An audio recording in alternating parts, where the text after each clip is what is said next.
How are you?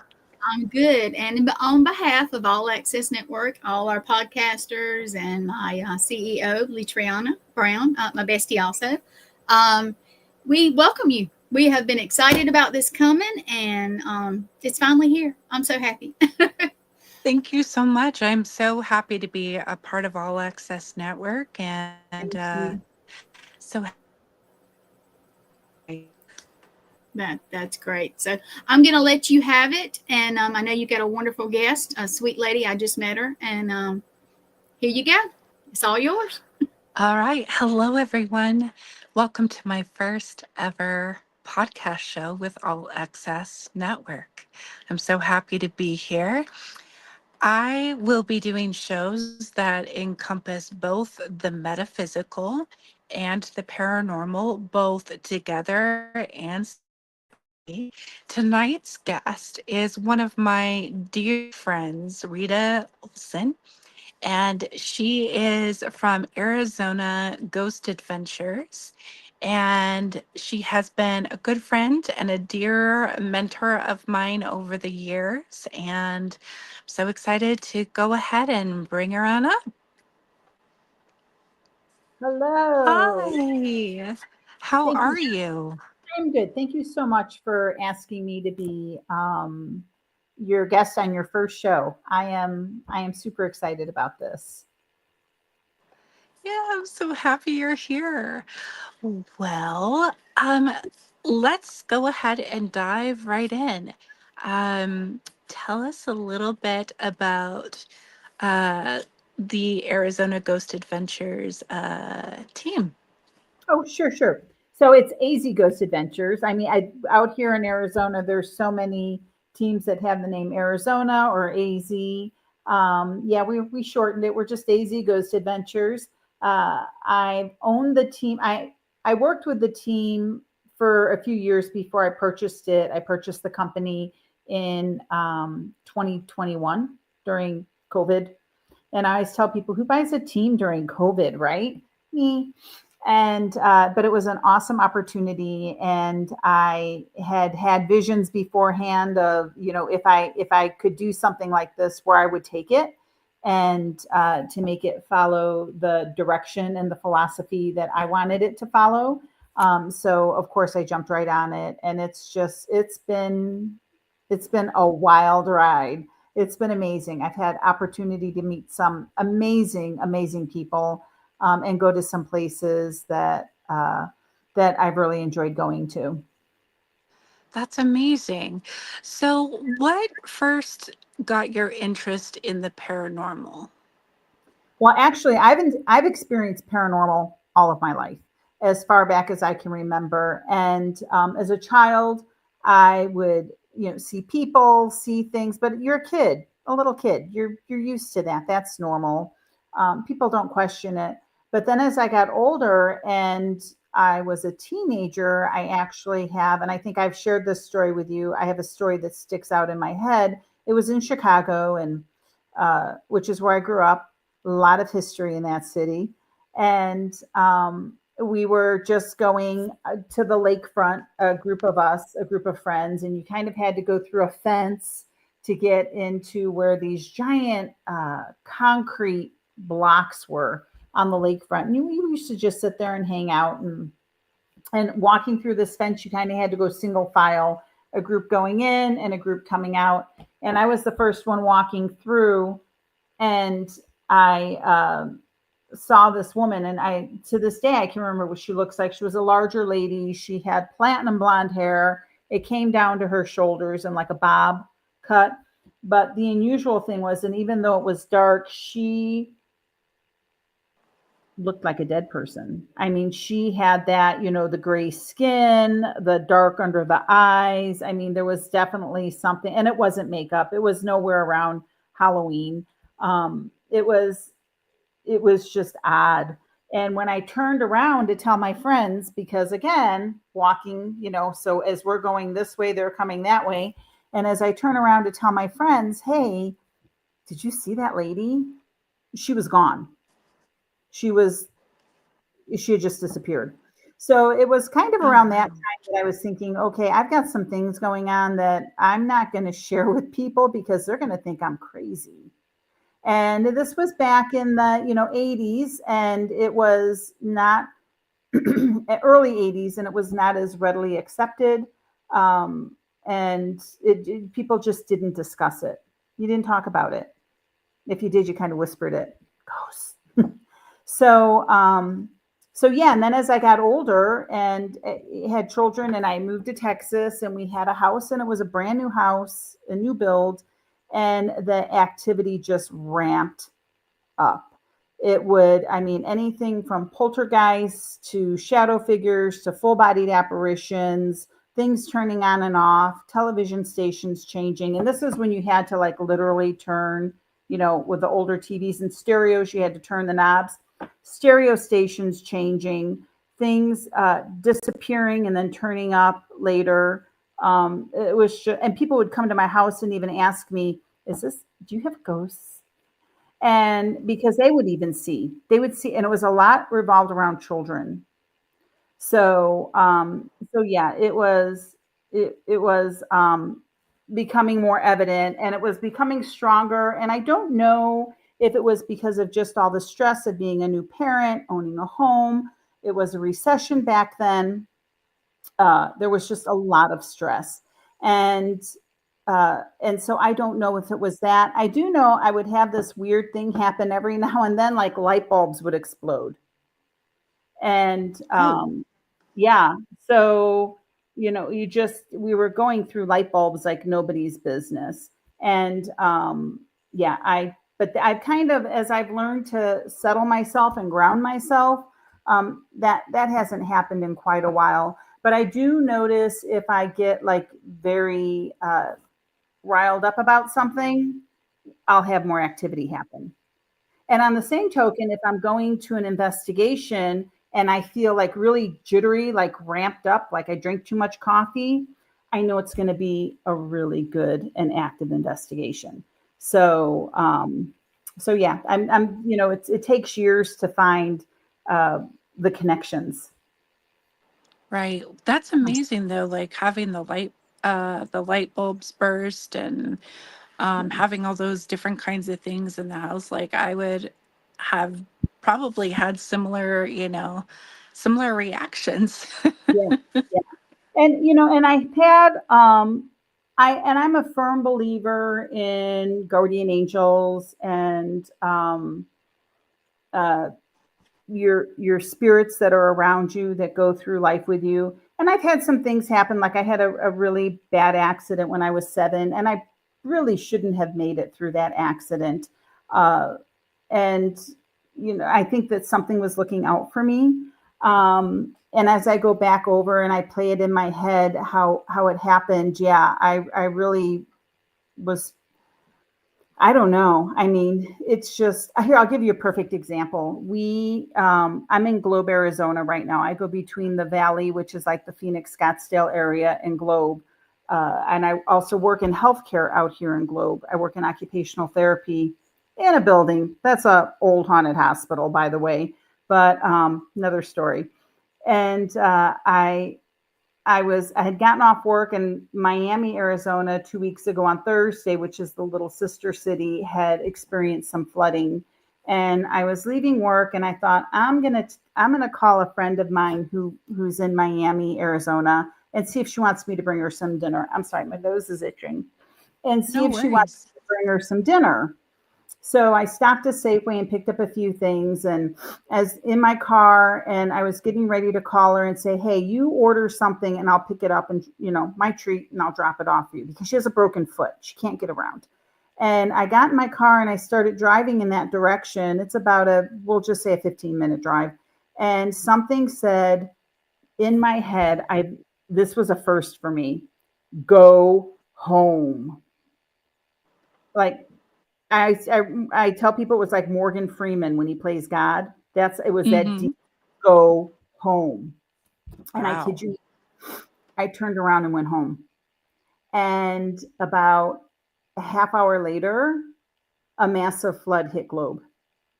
It was, I mean, there were deaths. It was a horrific, catastrophic flood that hit Globe. And had I been on the road, because I would have dropped off dinner and then been on my way back, had I been on the road, I would have been in it. And I mean, this is a type of flood that cars were washed away, campers were washed away. There was no stopping. Any buildings were just demolished. So I am a firm believer, when your gut tells you something, or you've got, whoever is looking out for you or whatever is looking out for you, that you listen to it, because it could have turned out completely. I could have not even been here today had Wow. I listened to that voice that said, go home. So, yeah. Within first off, that's an incredible story. Like, and I've heard of stories where angels really do step in to keep us safe. Mhm.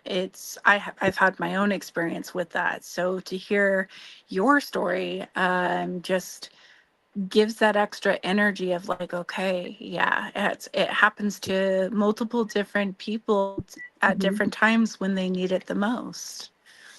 Yeah.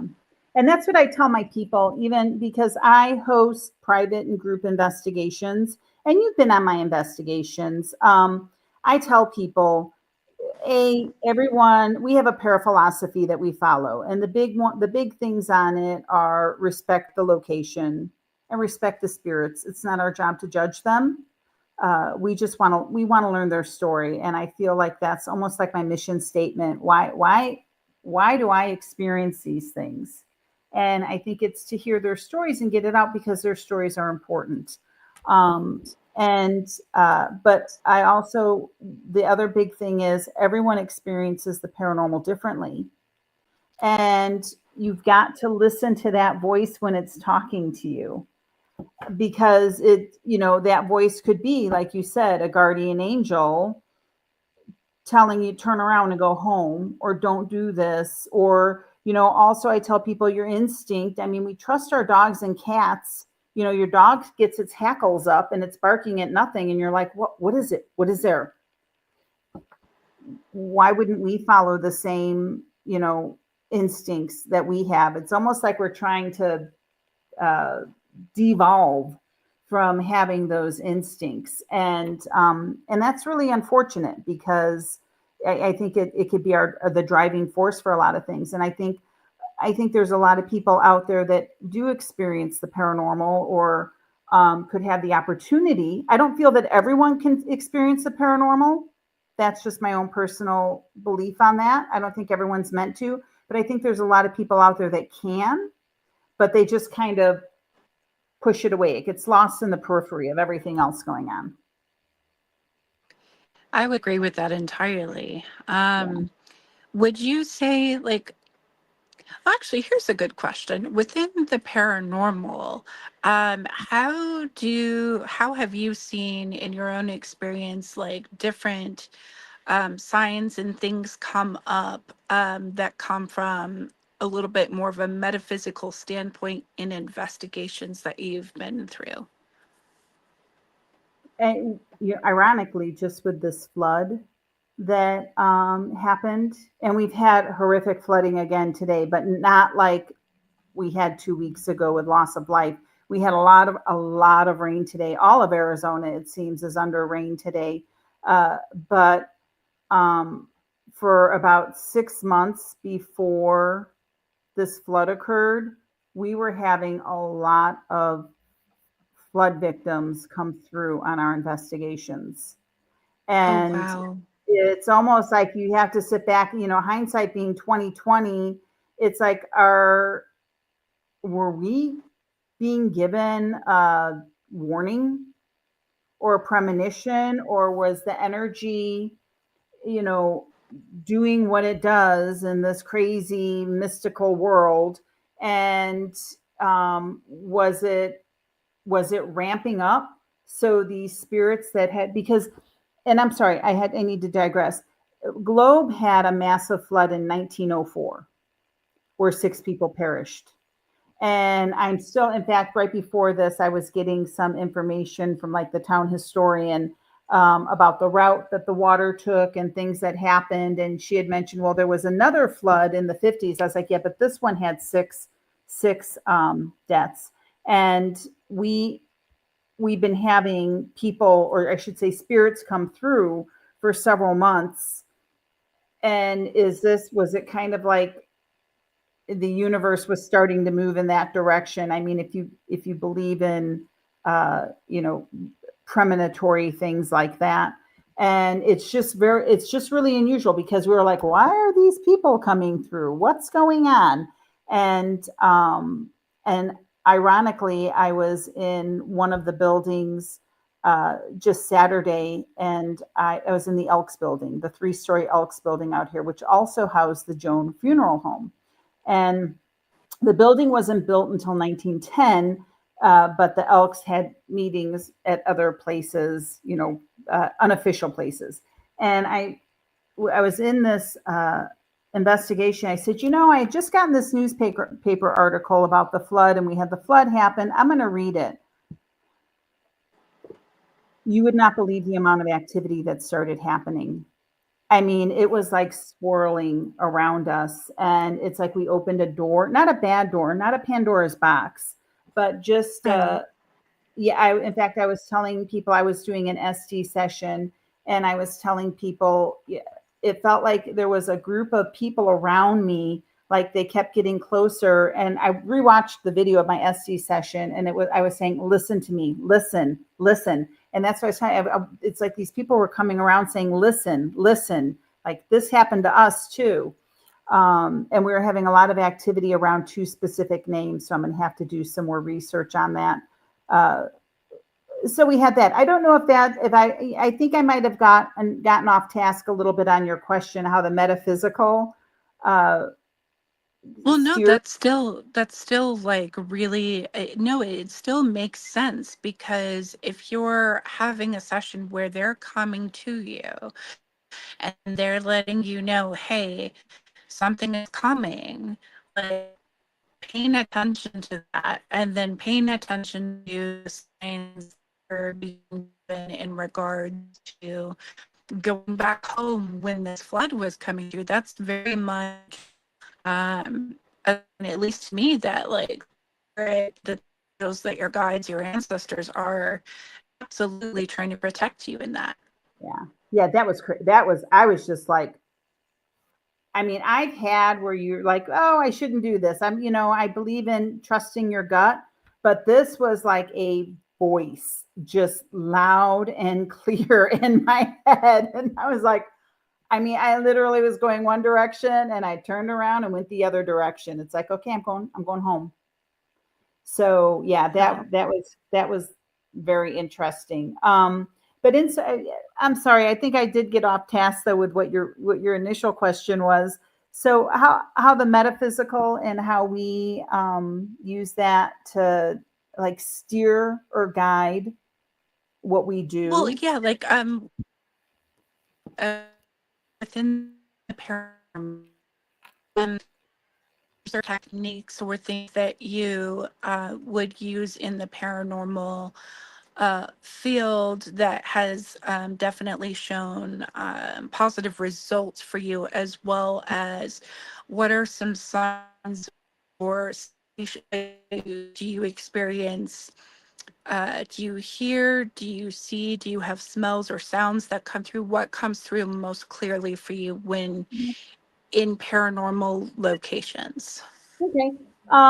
So my favorite tool is dowsing rods. I think it makes you become the tool. You become the piece of equipment, and you get to feel everything that's going on. And when I first started using dowsing rods, I hated them because I tend to run up here and I'm always like, what's going on? Things like that. But for some reason, I just felt like I needed to hone my craft with them. So I started using them, and I kept using them. And now I teach a lot of people how to use them, or encourage them to at least try them. Because when you can feel the rods pulling, or sometimes it's almost like a magnet that brings them together, and they like grind against each other, or we've had investigations where we were at the domes, the Casa Grande domes, and my rods, I was holding them, and it was very hot out that day, but my rods started shaking, like bouncing. And I'm holding on to the sheaths, the copper sheaths that are around it. And I'm thinking, am I having a stroke? What the heck is going on? And, and they're bouncing. And my teammate was there next to me. She saw what was happening. I was like, look at this. My hands aren't shaking though. Why are these things bouncing? So yeah, those have really been my go-to. And again, I love them because they're, historically they've been used for a long time. They've been used for different reasons. I did have an experience I'll share. We had a horse rider. So when I'm out in the Scottsdale area, I'm up. It's like up. It's up in the foothills, and a lot of horse ranches out there and things like that. We're right on the Tonto National Forest. And we had a rider that was reported missing, and you could hear the helicopters at night, and on the Facebook posts, all these things were happening. And the next day, I was actually supposed to go get my oil changed in my car. So I'm not dressed to be tromping around the desert. And I had a super lightweight sweatshirt on with a pocket in the front and some capris and some tennis shoes, right? And something before I left told me, pull your dowsing rods out. And I did. And I started asking questions of this writer who was missing. And the answers coming through were that she had passed and she wants to be found, and she wants to be with her family. And so I went to where the command station was set up right down the road from our house at a ranch. And I told them, I said, hey, would you like me to go drive down around the river? I'm going to get my oil changed. I can go take a drive by the river. And they're like, no, we know she's within a mile of the house, because they were able to get into her Fitbit somehow. I guess her phone was in her knapsack on the horse. And so I said, okay, well, I'll go looking. And the interesting thing, not funny, but interesting thing was, I had called my daughter-in-law and left her this message, a voicemail, and it must have sounded so bizarre about how I had to go look for this person because they need me to find them. And even my husband, when he saw me driving away, because he was in his office at the front of the house, and he called me, he goes, oh, are you going to get your oil changed? And I said, well, I have to go help look for so-and-so. And he goes, no, they don't want anyone out there, because they have the helicopters with the heat, the heat sensors on them, whatever they're called. And I said, well, that's not going to matter because she's already passed. It's not going to work. And he was like, I hate when you do that. You creep me out. So I went searching, and I'm trying to give you the Cliff's Notes version of this story. I went searching in the desert and with my dowsing rods, and everyone's going kind of north, and I start heading east. And, about 15 minutes into it, I realized, well, heck, I'm all by myself out in the desert now. I mean, it's out there. And but it's not flat. It's all hills and sloping and washes and things like that. And I'm thinking, if I get hurt, no one's going to be able to find me out here. And right. Telling my dowsing rods, I was like, you need to tell me where to go. You need to tell me where to go. And they were putting me in directions. And I got to this one point where there was a bunch of scrub, and there was a wash to my right and to the left. It kind of was like sloping up and down, sloping hills. And I said, which way do I go? And my rods immediately went to the left. And so I went that way. And about 30 yards ahead of me was a hill. And you could tell there was like a valley, a dip in it. I couldn't see into the dip. And thank goodness a couple came up, because for the longest time I was the only one out there. A couple came up, and they looked down, and they said, we found her. So of course I start running, because I work in healthcare. I'm thinking, okay, I gotta be wrong. She needs CPR. She has a broken bone. I can help her, stay stabilized until they get help out. And as I start running, they hold their hand up and they said, no, she's gone. Oh, And wow. I mean, that really shook me. And I walked away, and I was yelling, they found her, so they could, and I'm loud. I can be very loud. Um, so they could get her. But there was a part of me that was so thankful that couple came up over the ridge, because had they not, in 30 seconds, I would have been right there. And Oh, my. I work in skilled nursing. I work with the geriatric population. I mean, my specialty is in mental behavioral health, and but I've spent a lot of time working with the geriatric population, so I'm exposed to that all the time, all the time. But this was, I mean, just that something told me I needed to go out there and I needed to find her. And I mean, and I didn't, that's something I didn't promote on my site. I didn't, I tell that story, but I don't want people thinking that I'm not a psychic medium. I don't have your abilities. I mean, there's a part of me that wishes I did, but then there's a part of me that wishes I didn't. Um, so But we all have our gifts, and it sounds like you used yours and listened to what you were being guided to do. Yeah.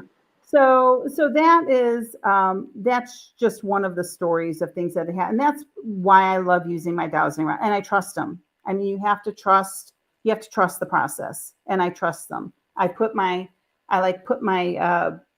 faith in it.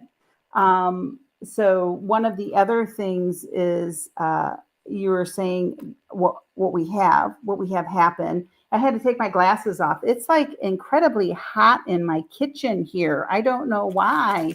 Something about being in Arizona. But as I'm holding a package of dowsing rods, um, but I keep a retractable set in my bag, so when I travel or something, I can pull them out. People are like, "Oh my God, what else do you have in your bag?"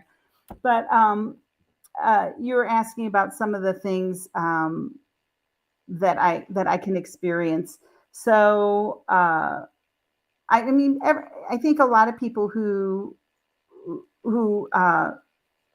experience the paranormal, we'll call it that, or the metaphysical, can, this, of course, smells, sounds, hearing voices, um, seeing full bodied apparitions, seeing shadow figures.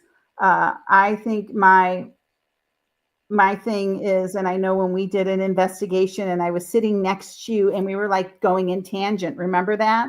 You would say something, Yeah, then I say something, and you would say something, and the story was coming out. Well, what it is with me, it's like a movie going on in my head. And I'm not seeing it, but I'm seeing it. Does that make sense? And absolutely. and I'm knowing it. I'm knowing this movie.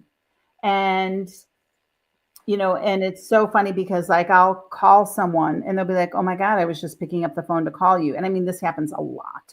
Or I'll email someone and they'll say, "Oh my God, I was just like thinking about you." But on an investigation, it's like this movie going on in my head. And I've learned to listen to it. And a lot of times that'll drive the questioning that I'm doing, or who I feel like I'm communicating with. And because, I truly believe that the spirits want us to hear their story. They want someone to talk to, being Yeah. good, bad, or indifferent. Like when we were doing it that one time on the second floor men's tank, that was some pretty horrific stuff that was coming out, right? Oh, yeah. Yeah, it was. So, and you even got scratched that night. Do you I remember? did. I will Mhm. never forget that. That was my first time ever getting scratched at a location. Yeah. I mean, I've been touched and pushed, and I've never been scratched. But it's just this. I've learned with this movie going on in my head that I'm knowing it. That I may say, okay, wait, there's a girl here and this happened to her, and we need to go down that line of questioning, because spirits can only get out. It's not like they sit there and recite what happened to them. It is Right. truly investigating. You don't get everything day one. And you may go back and they may not be there the second time, but they may be there the fifth time. So, and in investigations, a lot are driven with what's coming forward by who's there, because because there's other things that people may bring in with them, or they may remind a spirit of something. So you can't always know that you're going to have this one spirit that's going to come forward. There may be a stronger spirit that wants to come forward, and it's kind of like, oh, back up the bus, it's my turn to talk to this person. So yeah, it's that. So yeah, that's, to me, that's my biggest thing. I don't remember my dreams, but when I do remember Mm-hmm. I take them very seriously. And a good example of that is I was going to Texas to meet some friends, and I had a dream that I was on an airplane, and the pilot said to lean forward. He goes, "This is going to hurt." So I remember. And then it was a boom. And then the next thing I know, I'm standing on the shore, like a shoreline, talking to someone. They're standing next to me, and I turn and I'm talking to them. And I say, "Why are those people standing on the water?" And so I almost canceled my trip, but my flights were non-refundable. And my husband's, and I Mm-hmm. used to fly for a living. And he's like, "No, you're just worried about flying. You haven't done it in a while." And so I fly to Texas, and I'm with my friends, and we were in the hill country, and uh, we had rented a cabin, and we picked up the groceries, and we're unloading them in the cabin. And I told them, and someone had turned on the TV, and I was telling them the story about how I almost didn't make it. I said, I love our girls' trips, but I almost didn't come here because this was the stream I was having. And I had my back to the TV, and one of my friends goes, "Oh my God, turn around." And I turned around, and they had on the news, it was that plane where the pilot had landed it in the Hudson that had I remember crashed. hearing about that. Yeah. Bethany, what was the name of the pilot that had landed that plane? Yeah, well, let's see. That had landed it. Cully? Sully. That's it, Sully. And if you remember, if you go back and look at that, what he did was, and he was like recognized and received a ton of awards because he managed to land that plane in the Hudson, and the people got out of the plane and were standing on the wing, which was, if you looked at it on TV, it looked like they were standing on water. Oh, wow. So you had a premonition And dream. I turned around, I said, "That's my dream." And they were all freaked out. They're like, "That's what you just described." And it had happened while I was flying, the same day I flew. Wow. So yeah, while I was flying, that happened. And and so that's, so I was like, okay, I am always going to pay attention to the few times I remember them. I so pay attention to my dreams. I had a dream after we started investigating the Elks building, and that I was uh, walking downstairs, and we have a long, I'm not going to go into it. Well, that'll be another story for another day. I'd like that. Yeah. I dreamt that I was in someone's body walking down the stairs, and it's part of this story that we've been investigating at this building. And I mean, it was so intense, I had to get up and write it down. So yeah, that'll be in because it's long. That'll be another story for another day. But yeah, my dreams, if I remember them now, I heed them. They have a meaning.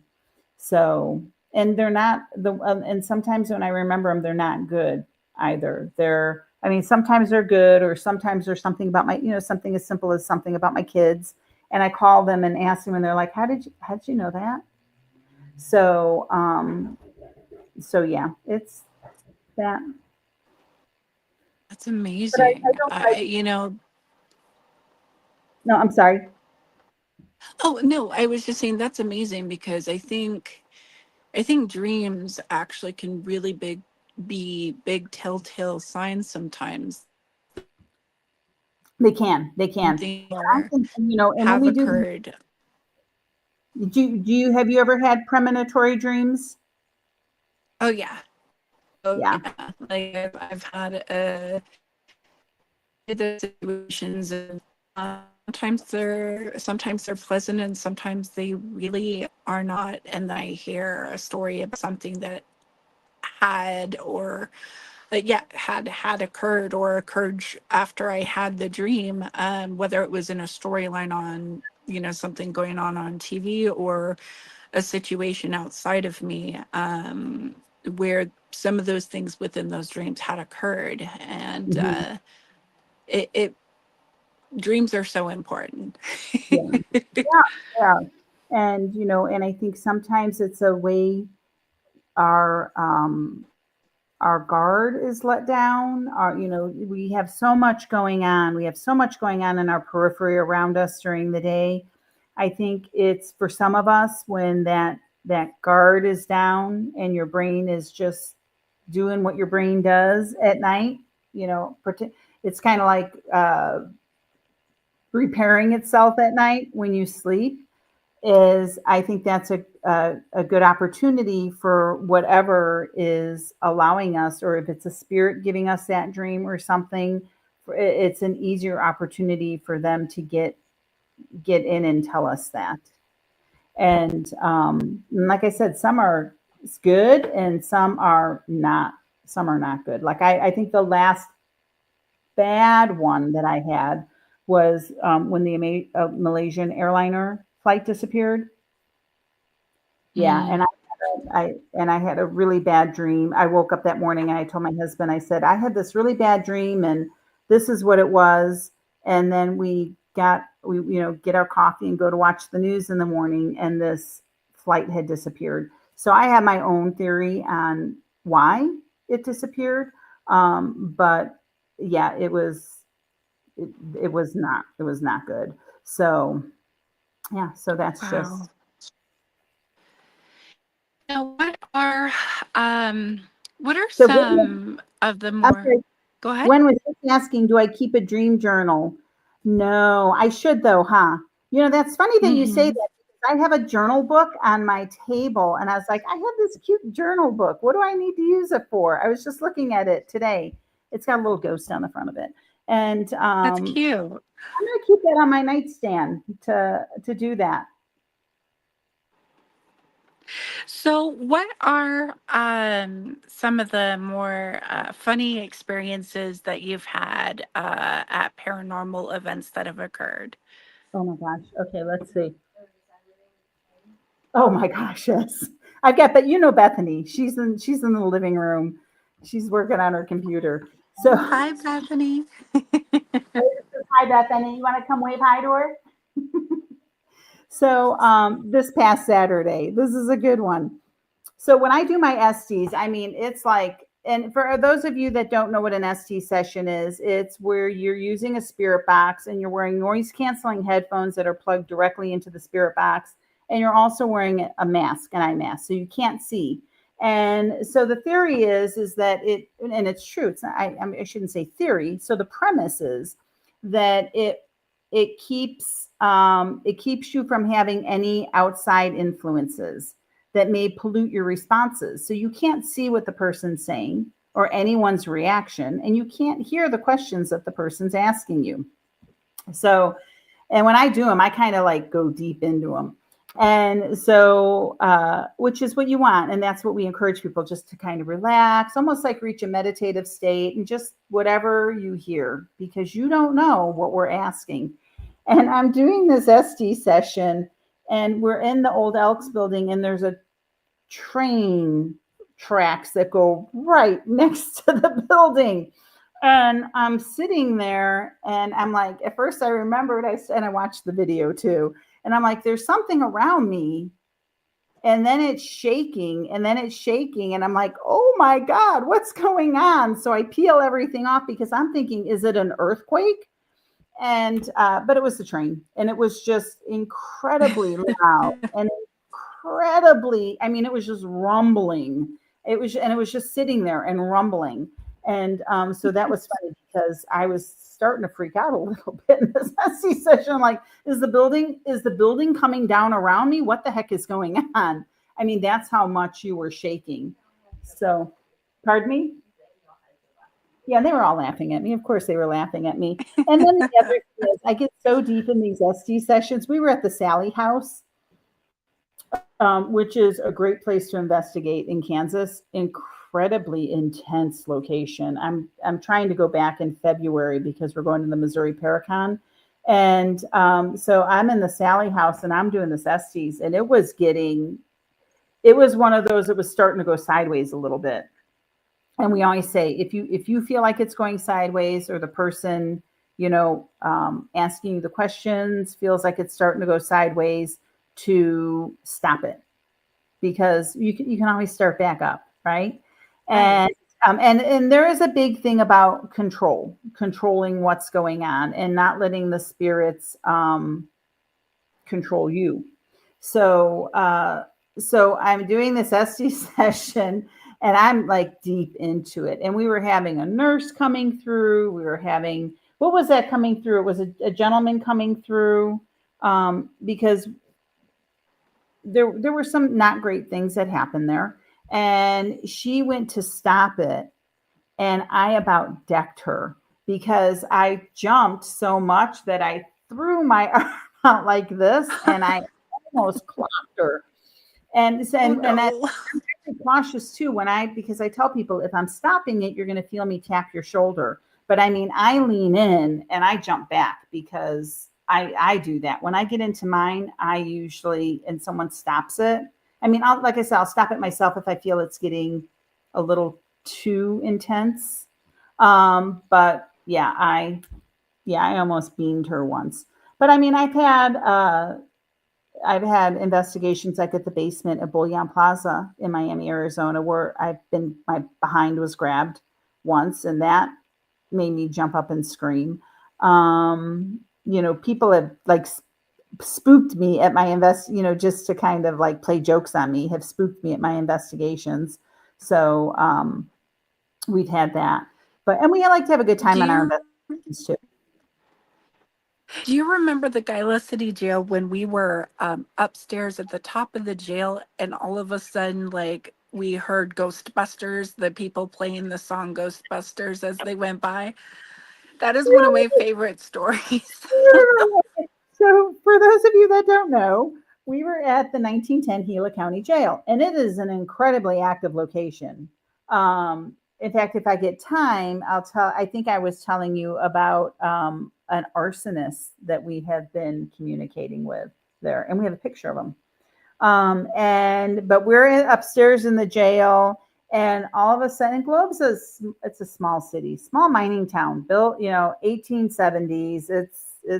It still hasn't gotten much bigger. Streets aren't very big, and so we're in this investigation in this huge truck, like a big old F-350 lift, 4x4, is riding by. First, it's playing music, and it's got these big speakers in the back. I mean, like the big 6-foot speakers. And it's going down the street in front of the building, and it's playing this. And I'm like, oh my God, they're going to be doing this all night, right? And pretty much everyone here in the town knows me. I mean, I'm always wearing my shirt or my logos on my car or something, or we'll share. People are always coming up, sharing their stories and stuff, and that's really great. But I was just like, oh, at first I was like, oh, these guys are going to be like bothering us. We're trying to do this investigation, and they're going to be jacking with us, right?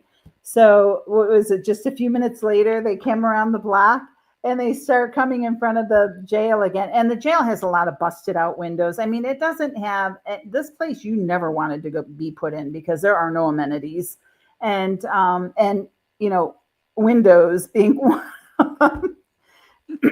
And this thing comes by, and it starts playing the Ghostbusters song. And we were just I mean, that was great. That was great. That totally changed my mood about it. It's like, we keep talking about it too when we're there. And it's like, I wonder if those guys are going to come back again playing the Ghostbusters music. So no, that was really cute. That was good. It like shook the entire jail. It Like, did. The we could speakers, feel it vibrating. they were huge. They were huge. So, or one time you're at an investigation, I missed it, but they had apparently So the city's like on a hill, which is why we have some really bad flooding at one side of town. But apparently they were doing races and reclining chairs down the main road because it's such a hill. And I missed that. I was really bummed. Something that was interesting, not funny, interesting, but one time we were outside taking a break in front of the jail, and this woman comes walking across the street. I really don't even remember. She kind of came out of the alley and comes walking across the street, and she's crying, and she's on like a phone, but then she leans up against the telephone pole or whatever power pole it was there, about 50 feet away from me, and she's like sobbing. So, and we have a bunch of people outside, and you always want to be cautious too, right? You want to make sure Right. that you're not going to be set up for anything. But she was just sobbing. And then I start walking, I made sure that I was like, hey, you guys keep an eye on me. I'm going to go check on this woman. And so I start walking towards her, and she turns and she runs away. Well, by this time, I'm really concerned about her. So I run after her, and the building right next door to the jail is the courthouse, which was the site of the original jail and the original gallows when they would do hangings. And so she runs around the corner, and I'm just a few seconds behind her. And I turn the corner, and she is gone. She's gone. I literally went, and there are street lights on, but there's no stores that she can get into. Everything's locked. It was like midnight. And I was looking for her, and I hollered as to some of the other people, come on, come here and look. Went all the way around the block. She was nowhere to be found. She just disappeared. Just Oh, disappeared. wow. And there were a lot of people that saw her, and they're like, where the hell did she go? And I was literally a few seconds behind her.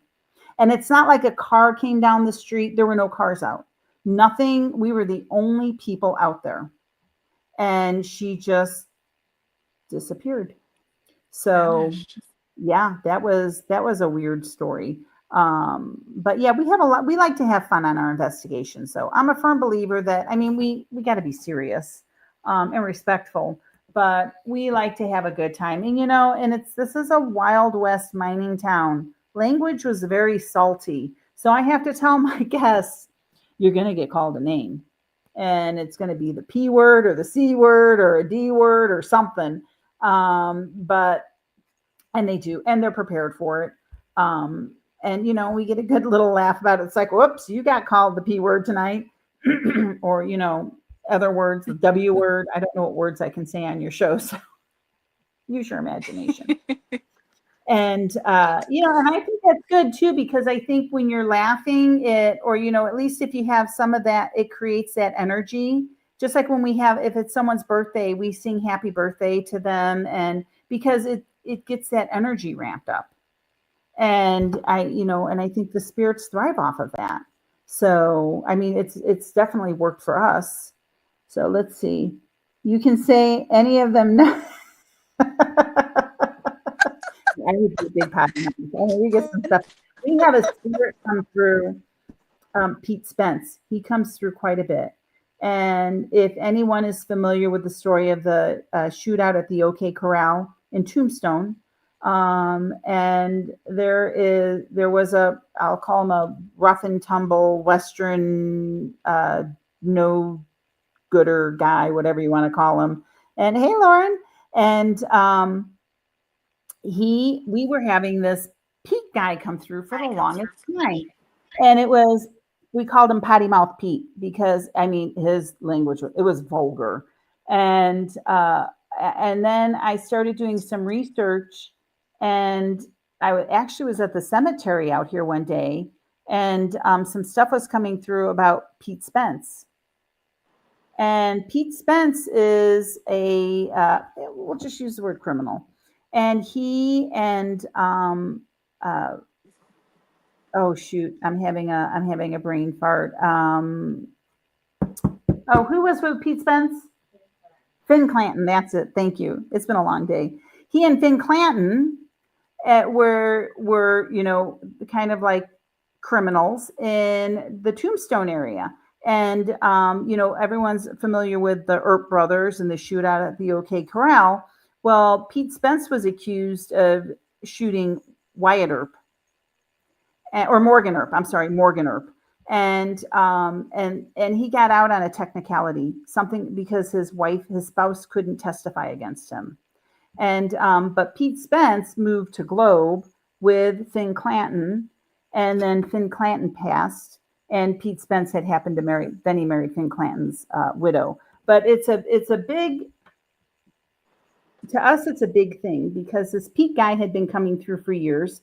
We didn't know about Pete Spence. And then we figured it out and doing our research and the information that we were getting on our investigations. And now, I mean, we've done lives at his burial site. We tell people about it. We educate them on it because that's a big part of our investigations. We're historically based. We want to give you the correct information. You learn about the location that you're investigating. I think that helps you become more invested in it. And then the name makes sense too. I mean, if you hear the name Pete, you don't know what it's about. It's just some guy named Pete swearing. But I truly believe that spirits appreciate, again, and he was not the greatest guy, but it's not my place to judge. It's my place to learn the story and put it out there. And I kind of think that he's thinking, I lived in Tombstone and they don't say a dang word about me, right? And here these people in Globe are recognizing me and I can communicate with them, and I have been communicating with them, and they're getting my story out. Because there's a little bit of that like narcissistic behavior in guys like that.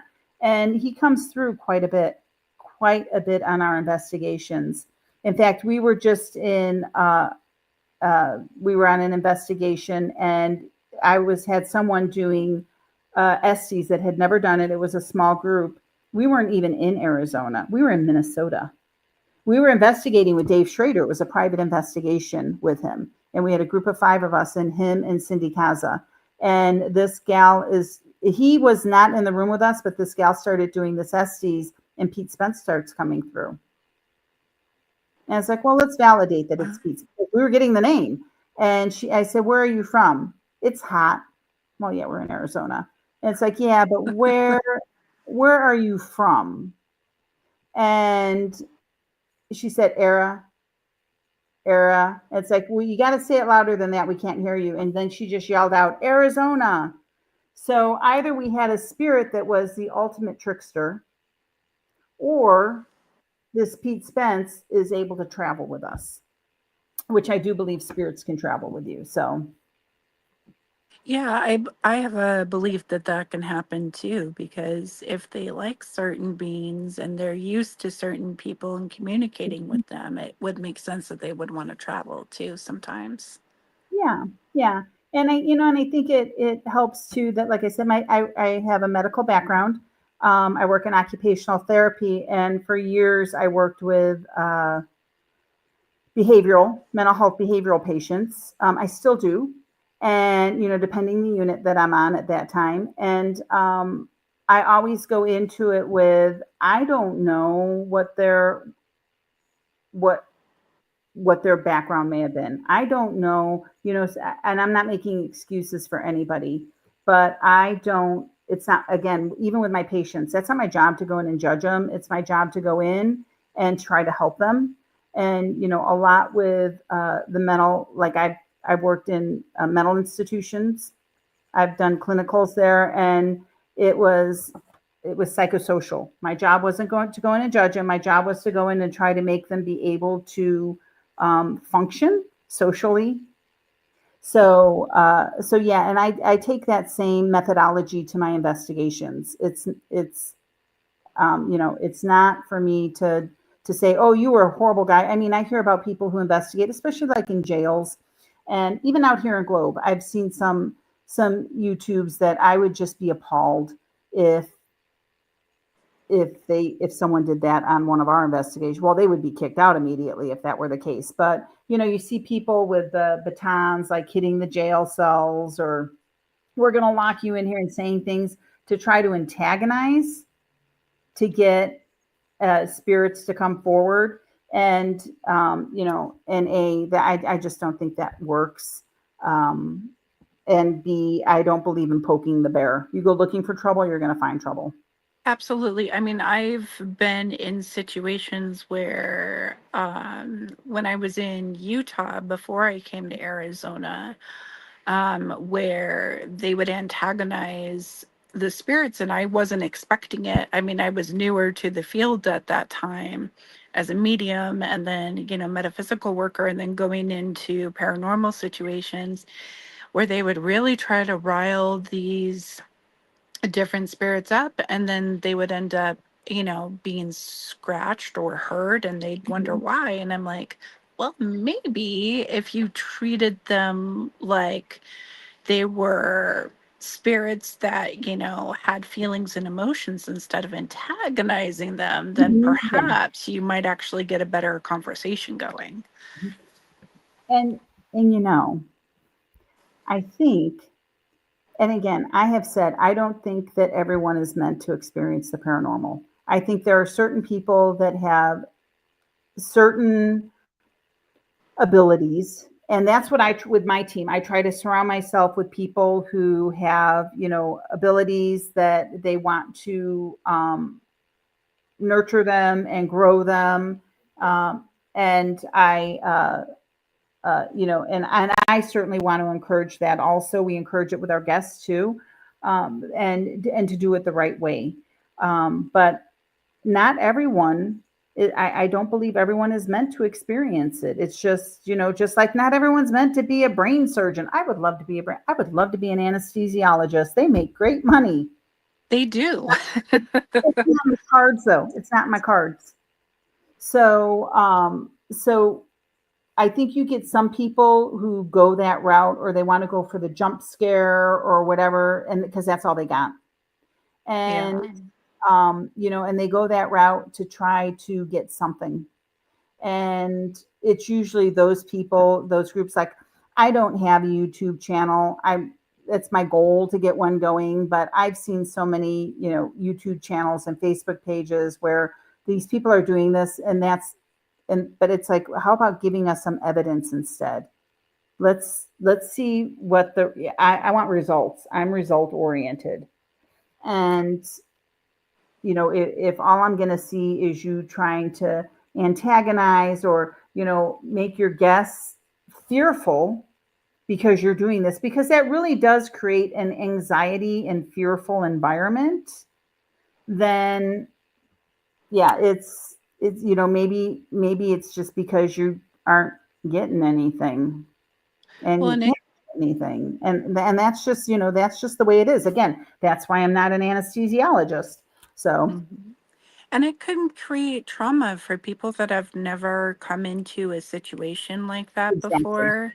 exactly, Like, this, that really is something that does disappoint me, is when people are trying to create those kinds of energies, because you want, at least my thought process is, it's better to have like actual evidence, and it's actually better to teach people how to do investigations from different perspectives, but in a way that is not going to frighten them more than exactly. anything. Exactly. And it's credible. I mean, we've had people come in. We just had this conversation with somebody last weekend, and they were expressing fear at what was happening. And it didn't, I was like, well, does it seem malicious? No. Does it, so you're not feeling like anything wants to hurt you? You're having, not just, but you're having this and this. And they're like, yeah. And it's like, okay, well, and I certainly can't tell people what to do. They have to do some of that, finding their path on their own. But I do tell them, when I was younger, again, when I was talking about being a teenager, it concerned me. It was scary. It was scary. I had some things. I had one time where I had called my husband. I was like, I'm losing my mind. I'm losing my mind. And because of everything that was going on. And but I tell people now, I come to it from, how lucky am I that I get to experience these spirits wanting to come to me and be like, hey, We want to communicate with you because they get excited. Think about it. They're excited that there's someone there that they can communicate with. And, and there, you do have to learn to control it though. You don't want just anything railroading over you. I've had plenty of times where I'm home alone at night or something. And, especially, my house has like lever handles, and my husband used to travel for work, and I'd be home alone, and you could hear I'd be on the phone with him, like the door handles are clicking, click, click, click, click, click, click, click, click. And I finally would be like, okay, you need to knock it off. You need to stop it, because I have to go to work in the morning. So yeah, it's just drawing. You have to draw boundaries, which you would do with anything, with anybody. So just, and I hate saying it's not just adjust, because it's bigger than that. Mm-hmm. But being able to learn to draw those boundaries and to maintain that control, and it is a process. I literally just went through something similar last night. I had come home. There was an unexpected spirit that came forward that I was not expecting, as I was walking up to my doorsteps. Mm-hmm. And I told the being, I was like, you cannot come inside and you cannot follow me up to my room. Well, yeah. All of a sudden I'm hearing tapping on my window, and I'm 3 floors up. And I'm like, absolutely not. I am going to bed. We can it'd be like Pet Cemetery, they're like, yeah. Yeah, it was just like, no. And that's part of, I think that's part of, setting boundaries so that we, as metaphysical beings, are not spiritually like railroaded. Yeah. Well, remember the time that ironically makes me think about the time I was just looking at it today. The painting. Remember that painting that I bought? Yes. And we join in. So I bought a painting. I love scrounging around Goodwills. I mean, it's like, what are you going to find? And I love antiques and things like that. I have a lot of antiques, and I was at a Goodwill, and I looked up on the shelf, and it's not where the painting should have been. And there was this frame, and I could only see part of it, but it looked really gaudy. And I was like, oh, I love a good gaudy frame, right? So I literally had to like climb up. I'm tall, but I still had to like climb up onto it and like reach up and grab it. And I pulled it down, and it's this picture from 1907. And it's a painting. It's an oil painting, and it's a woman standing, but she's a white woman, but she's like dressed in Middle Eastern, like what you would think of someone would be wearing in a movie. And there's a camel in the background, and she's next to a well. And I was like, wow. And it has the original sticker on the back. This is a very high quality painting that I got for $7.99. And I immediately wanted it. So I brought it, and I set it on a tabletop because I didn't have anything to hang it with. And it was right next to a futon. Now, my house out here in Globe is tiny. It's a little 1950s bungalow. And my bedroom looks directly onto where this futon is in my living room. And so it's right next to it. And I had my other teammate here, Bethany, and she was spending the night, and she uses an inhaler for her asthma. Well, I'm in bed. She had fallen asleep on the couch, which is right around the corner from my bedroom door. And the living room's dark, and I was laying in bed, and I'm reading my Kindle, and I see what I think is her leaning over the futon. It was dark, so it's just but it was there was definitely someone there. And I'm thinking it's just her looking for an inhaler, because it falls out of her pocket all the time. She must have thought that it was on the futon. And so I go back to my reading, and a couple of minutes later, I see what I think is her standing there again over the futon, like a figure hunched over this futon. And so I turned to put my Kindle down, because I was like, oh, and earlier in the evening, I had seen her inhaler on the couch that she was sleeping on. And I'm thinking, she doesn't want to get me up. She doesn't want to bother me. So I put my Kindle down, and by the time I look forward, the figure's gone. So I'm thinking she just walked past the doorway. And I get up, and I'm walking out the corner, and I say, Bethany, what are you looking for? She is sound asleep on the couch. I can assure you, I woke her up. I mean, I was like, "Get up. This is so cool." So she gets up and she goes in the bathroom, and I pull out some equipment, and it immediately starts going off. And I was like, okay, there is something here. And it was a day or two later that we had you helping with, well, we had done a live. I was like, I got to figure out who this lady is. So I had done a live, just having people like see the painting and what are you getting from it? Because that's what I had brought new into the house. Mm-hmm.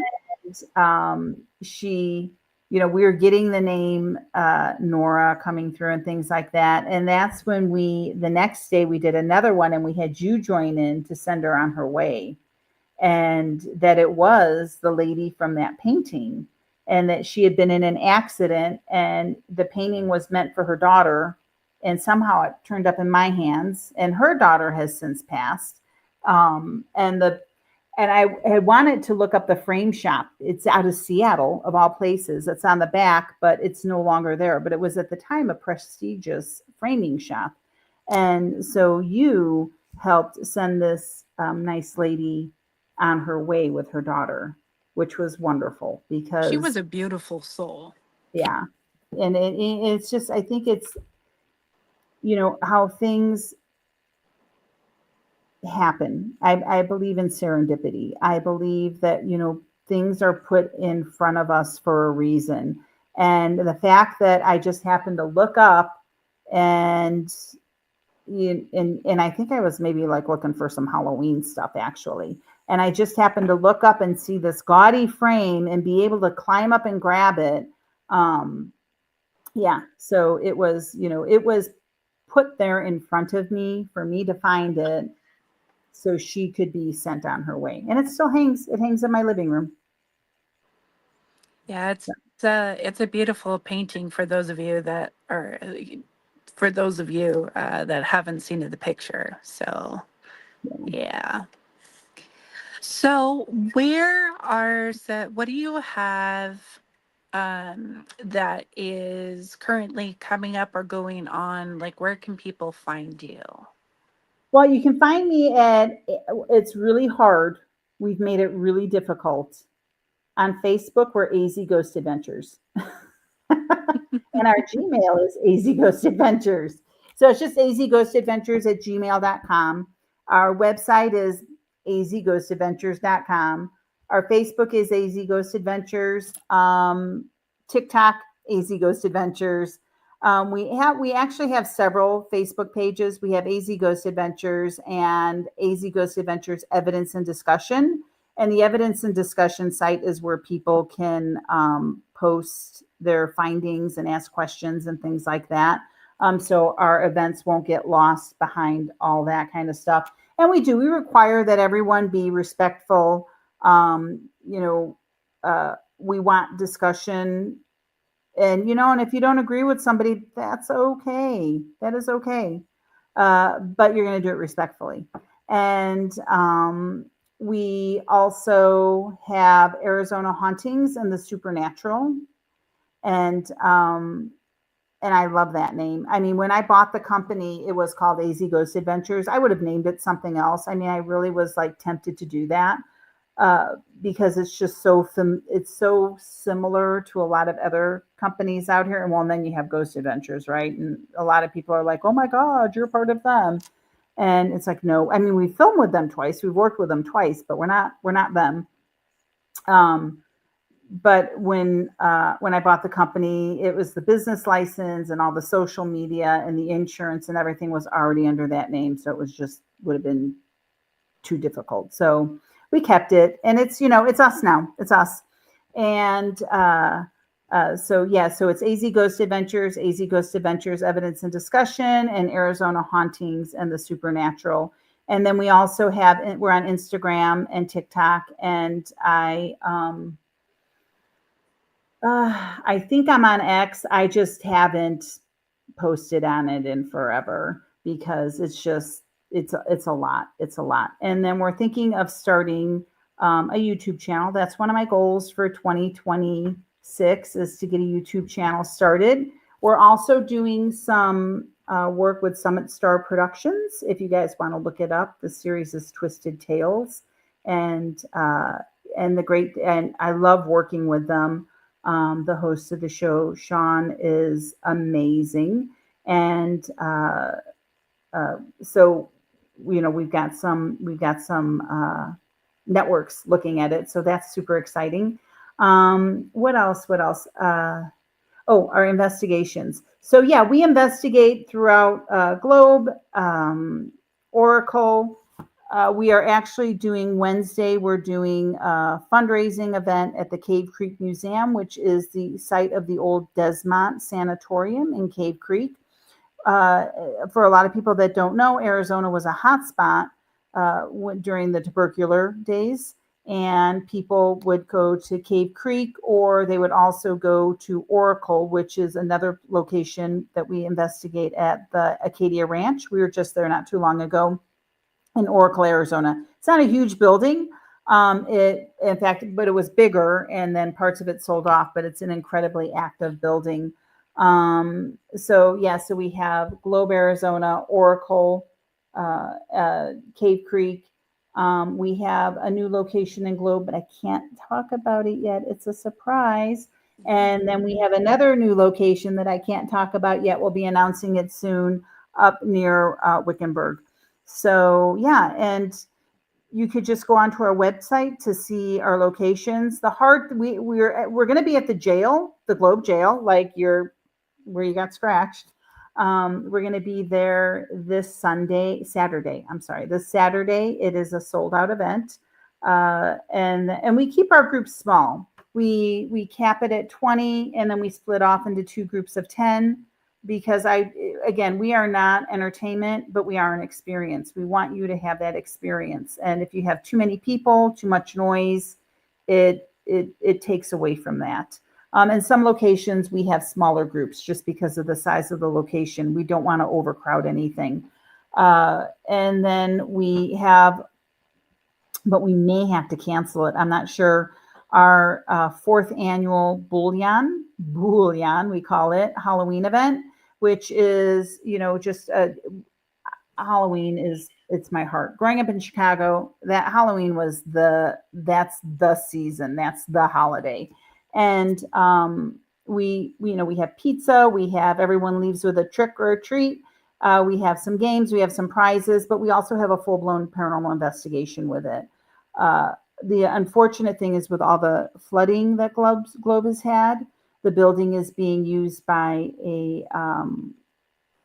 it's called Team Rubicon, and they're living there right now because they are search rescue and helping with the flood relief efforts. They were supposed to have been out by the 24th, but with all the flooding that we just had again today, I'm doubtful that they'll be out by the 24th, but it's still on our books, fingers crossed. But if we have to cancel it and reschedule it for something else, then that's what we'll do. I want everyone to be safe. So, and I'm just so thankful that I'm safe through all these floods, because a huge part of the flooding was like a block from my house.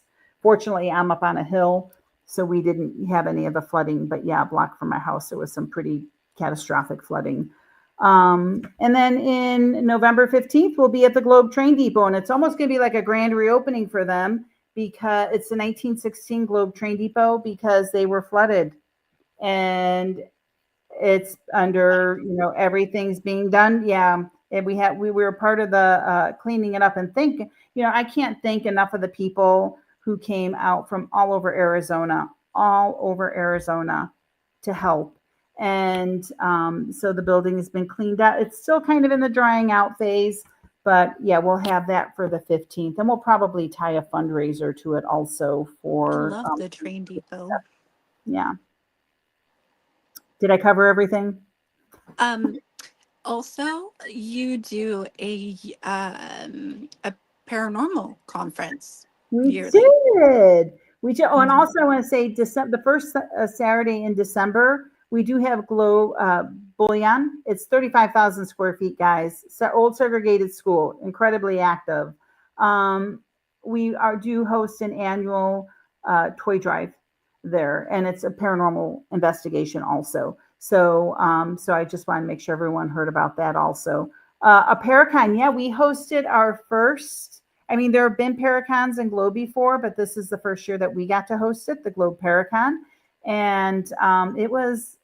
I was really happy. It was a lot of work, and it was so very worth it.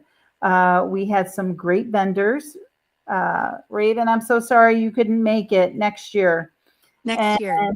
it was amazing. We had some beautiful weather until about 3:30 in the afternoon, and then the wind came through. And everyone was supposed to break down at about 4:30. So I just told people, if you want to do it an hour early, let's be safe. Start packing your stuff up. It's okay. Don't worry about it. But we had food trucks and lots of vendors, and everyone had. I mean, the vendors were amazing. They were amazing. uh, we had a nice eclectic mix of paranormal teams. People got to talk with paranormal teams, to those more into the metaphysical realm, to authors, artists, jewelry makers. I mean, it was just phenomenal. It was really, really great. And then we had some wonderful speakers. We had one of our speakers. He's actually a team member. He's Apache, and Globe is right next to the San Carlos Reservation. And there's such an influence, Apache influence in Globe and Miami, that it would be. I mean, and we really recognize that on our investigations too. I am a firm believer in cultural competency and knowing where you go in, and how to relate to what has happened culturally in that area. And it would have been, I don't know, rude had we not recognized the impact of the Apache Nation with what we do. I mean, it's just it's intertwined. It's intertwined in this community. So we had Leland Lavender, and he actually owns a team called Paranormal Scouts. If you can check them out on Facebook, they're great. And he did a wonderful, wonderful uh, speaking presentation on Apache culture and its ties to the paranormal belief, because there's a lot where we can blend, and then there's a lot where it's completely different from us as Westerners, what we would consider with paranormal investigating. So that was really great. And then we had a lot of great workshops too. We had making homemade dowsing rods, making protection jars, making, the one that I would have loved for you to have done. It came out great though. Thank you for sending us all the information on it. Herbs and crystals for, to make metaphysical healing bags and protection bags. So yeah, it came out really nice. We were really pleased. So I'm glad it's once a year. I cannot wait for next year because it is going to be on my schedule ahead of time.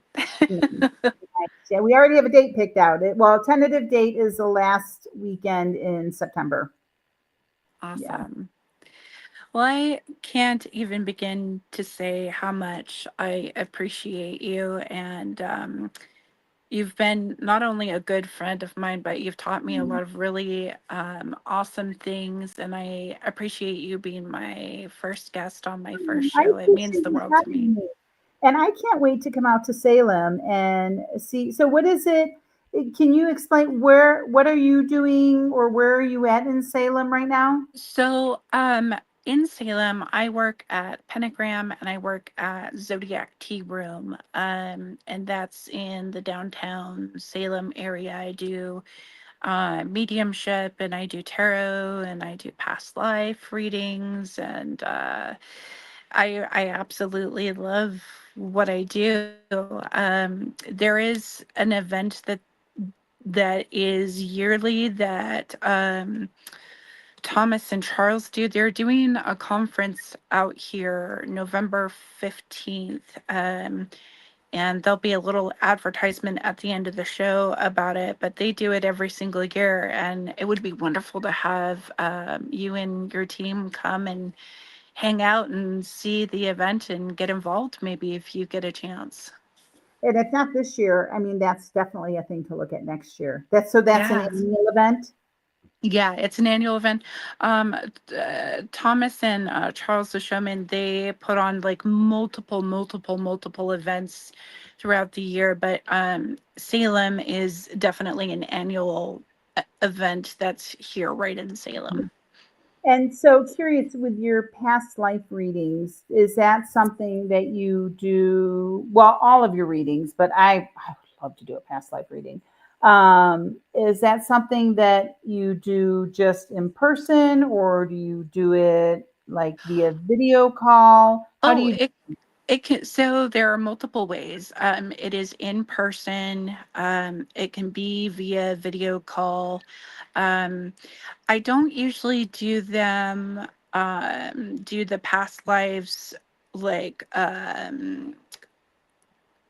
like the past life regressions over phone call, but I'll do a reading over the phone call because there's a difference between doing a regression and doing just a reading. But they can go to Pentagram's website, or Zodiac Tea Room's website here in Salem, Massachusetts, and they can also book online through Pentagram's website, which is pretty cool. Okay, yeah, I just think that is so amazing. I've spoken with. There's another medium that I've worked with. He is actually in the UK. And one day he just started, and he's very wonderful. He's joined a lot, like we'll be doing an investigation and we'll have a live and he'll join in.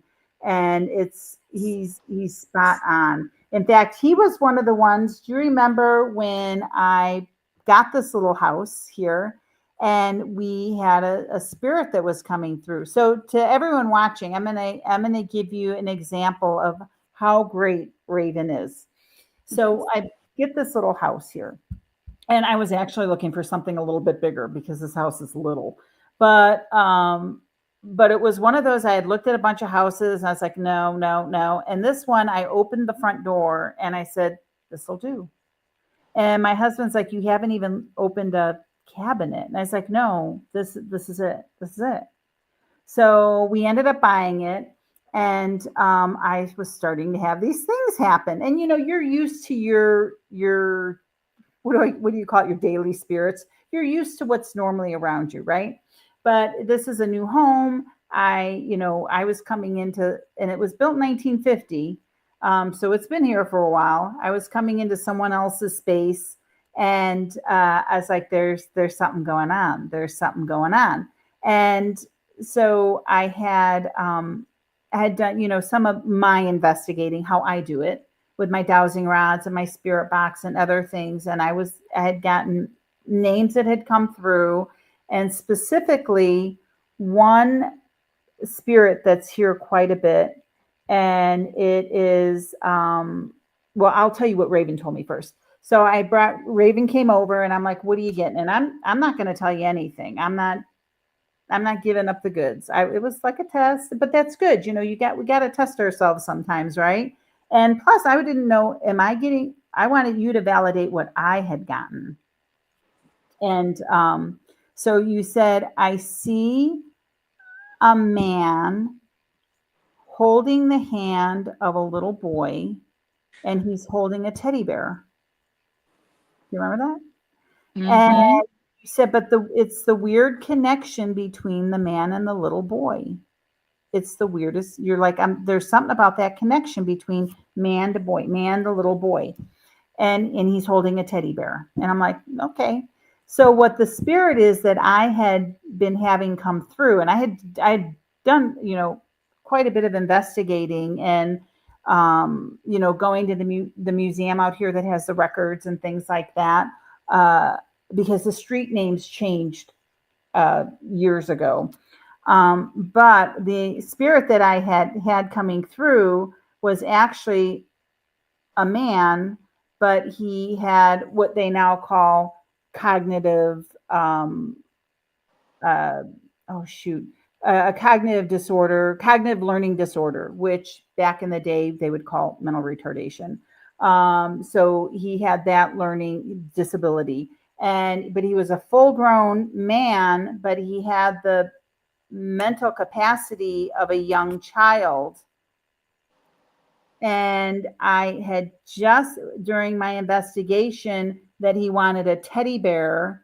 So I had put a teddy bear in the room that I was his room, and I had just done that. And then you come in and tell me that it was, the whole man to child, and you're like, it's this weird connection, man. I don't, and he's holding his hand. It's like the same but different. And I was like, you got it, you got it. So, and he still comes through quite a bit. I mean, we see shadow figures and things, and we actually have. I'll have to have a talk with you about, or we could do it on another podcast of yours about a spirit that comes through from the hospital. I mean, where I work at is just three blocks up the road, and it's the old original hospital, and it's incredibly haunted. And I mean, the staff knows what I do. My patients don't know what I do. I don't want them thinking like I'm the angel of death or something like that. But and plus, I want them to focus on what they're supposed to be doing, not what I do on on my free time. But Right. uh, yeah, I have employees, nurses, and staff and things like that. They love to tell me their stories about what they've seen. So another story for another day. But yeah, That's Raven's good. She knows her stuff. That was amazing when you came up with that. I was like, good job. that was a pretty cool situation. Like I had not thought about that in a while, but yeah. And your Yeah. house has like all kinds of like really cool magical energy to begin with. So that was definitely a cool experience to be able to like see that as well and have that verified by you. It's pretty Yeah. cool. I mean, we have him, his aunt, who was his caretaker or his parental figure. It's called global cognitive disorder. That's what it's called. And That's right. so we have her that comes through Anna. Her name's Anna. And ironically, for months before, we talk about how things get put in front of you for a reason. For months before, this name kept coming through on my investigations, and I thought it was the name, a first name of a person, and this name kept coming through, and this name kept coming through, and kept coming through. Well, after we moved here, one of the owners, that was their last name, and so that was really good to come across that. And then we have, apparently there was an for the front, the room in the front, my room where I sleep, is the spirit of an older man, and older, uh, and he's just one of those kind of curmudgeony, but it's but he's kind of one of those guys. He busts your balls, and then it's like, okay, you pass the test, and then they like you, that kind of thing. They put you through the mill. So yeah, so there's three here that are resident spirits here, that, and I think that's about it. We have some that come and go, especially the one from the hospital. I can't wait So until you come to yeah. see Salem area and see like everything going on everywhere you walk. Like it's like living in a whole different world living here Oh, yeah, you're talking about in Salem? in Salem. Yeah. Yeah, like I can't wait for you to come here. I've been there once. I went to Boston on one of my husband's work trips, so it was like a little vacation for me. And he seriously like hardly ever saw me because I wanted to experience that city so badly. And just walking around in the history and going to the churches, and I did a haunted historical tour, and you can get a pass and get on the bus, and it just takes you everywhere, and so it's hard to get lost. And and then like I snuck into that, what is it, the Omni Hotel out there, Oh, and uh-huh. calling my husband. I'm like, I'm on the third floor. If they find me, they're going to kick me out. I was going to have lunch there, so at least I would, it's kind of like a fancy hotel. I was going to have lunch there, so at least I could say, oh no, I ate here. but the restaurant wasn't open yet. So I just kind of was like sneaking onto floors and roaming around. But that, and we did take the ferry over to Salem, and it was amazing. We went to this, it was like a restaurant bar, and they had some sort of pickle. I remember it was a pickle martini, or you know which place? Something. It was an old bank. Not sure which one that is actually. I had something to do with, it was like pickle popcorn or something like that. It was delicious. It was something that Hmm. you had to keep warm though. But the building was an old bank, and it was so neat. And yeah, we only got to spend a few hours there. And I How really had wanted to go see the House of the Seven Gables, but I didn't have time because the ferry was leaving. how long ago was it when you came? Because I'm wondering if it's where Blackcraft is now, because Blackcraft has the old bank in it now. It Oh, this was a while ago. Yeah, this was like 5 years ago, maybe. I'm not sure how long Blackcraft has been there, but if it's And where I'm thinking it is. it's a big building, and it's a restaurant, and it has like a bar in the middle of it, and you can see like some of the bank stuff. I want to say like safety deposit boxes or something. I'm gonna have to ask around because I've only been here now for about a year, so it might be that I haven't seen it yet. But would I'll have to ask. It's right on that main street where all there's like the like if you get off the ferry Uh and huh. you walk up. Okay, now my memory may not be the best on this, but I want to say when you're walking up, you go past the House of the Seven Gables, right? Going Mm-hmm. toward by the ferry, and Mm-hmm. then you go a little further in and you make a left, and there's like that main area of town, Mm-hmm. and like with all the shops and everything. Does that make sense? Yeah. Is there is it by a sculpture like is it by a sculpture by chance? There, I do remember there was it. What is it a sculpture of? Refresh. It's the oh my gosh. It's the witch. The I remember that there were some cool things. You know, I need to go. My old phone has those pictures on it, I want to say. And, Mhm. but it was just amazing. It was amazing. And Because if I would love that's to go there and spend some time there because it's just, I mean, I love the whole Boston experience too. It was great. Cannoli. I got the best cannoli out there in Boston. It's like, Mhm. there's two, it's like there's a war of cannoli. There is it one is called Modern, I want to say. Yes. And do you make it into Boston very often? Every once in a while, yeah. Yeah, so there's two cannoli places, and they're like right across the street from each other, and they're like the battle of the cannolis. I'll So have I had to to. have both. I had to have both. Some of And my friends are from Boston, so I'll ask them where that might be. yeah, and then there's the place that does the oysters. Oh shoot, I can't remember the name of it. And I mean, because I was by myself during the Mhm. daytime and I was just tooling around. I mean, I was getting as many experiences as I could. I really was like, I need to, it's just such an amazing city. It is such an amazing city. So I Sea must Level has a lot of good oysters, and so does Turner's has the best, though. say, does it. This was a Yeah. place I can't even remember. My husband had told me about it, and he's like, "Oh, but you're never going to get in."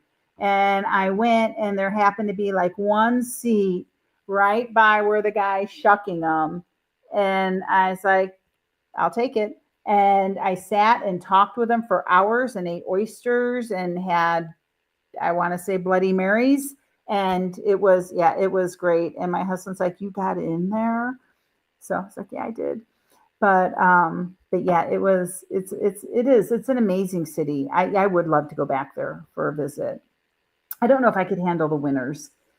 um after living in the Midwest and then leaving the Midwest.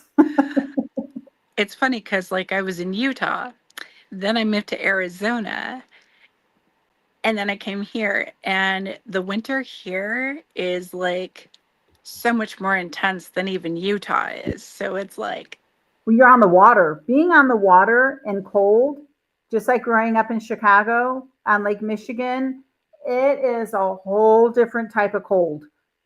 It is just, it's just, yeah, it's a wet cold a lot of times.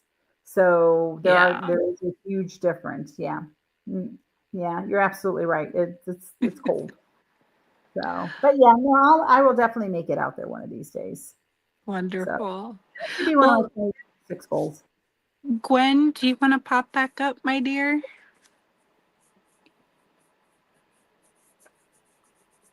Bless Hey, I'm you. sorry, my fingers weren't working right. It's all good. Well, I just wanted to say thank you again. And this was an awesome first show. I'm so glad I got a chance to get an opportunity to spend some more time with you, Rita. And I look forward to doing another show in the future with Oh, you. yeah. I look forward to watching you on Monday nights. This is going to be wonderful. And And Gwen, Rita, Thank you. thank you if so you'll much hold on a minute after the show, I have something to tell you about what I was asking you about. okay. Okay. You Yeah, want if me you to just hang out? please Okay, hang I out. will do And if that. you don't mind, I'm gonna drop you down. Thank you for being her guest, her Okay. special first guest. You were awesome, and I've been listening. But I'm gonna drop you down, and I'm gonna let this lady here close it out, and we'll see you in a minute. That was awesome. I was listening and kind of interacting here and there, but yeah, you did a great show, and it's only going to get better. And we'll have it every week at 9:30 Eastern. Everybody, please view this lady. She's awesome. Thank you. I'm so excited. And it looks like, let me look at my schedule here as I rotate on my fun little air couch here. Um, so next week, we have Larry Eisler that is going to be joining us. I'm excited. Nice. We've had him Yeah. on the network before, and he's a great guest. So awesome. Yeah. Awesome. Yeah. Well, I am going to let you close it out and tell everybody good night, and I'm going to pop down. But when you say good night to everybody, I'll give you a few seconds, and then I'll end it. So, and once again, welcome to the network, honey. Welcome. Thank you. All right, I'm gonna get back here. All right, y'all. I just wanted to take one more minute here just to say thank you so much. If you get an opportunity, I am on YouTube, the medium frequency. If you are on Facebook, you can find me there. If you're on Instagram, you can find me at Salem in the Moonlight.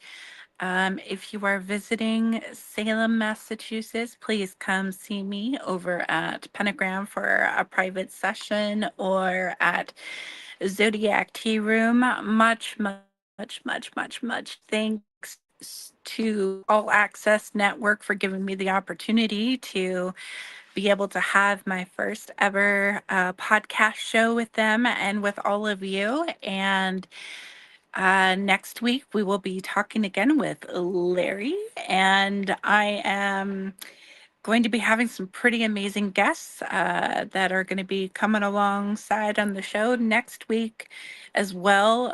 We're going to start something. I'm not doing it tonight, but next week, we're going to start something to where I do like a daily card pull for y'all. And we'll just go from there. And with that being said, have a wonderful, wonderful night. Good night, everybody. Bye now.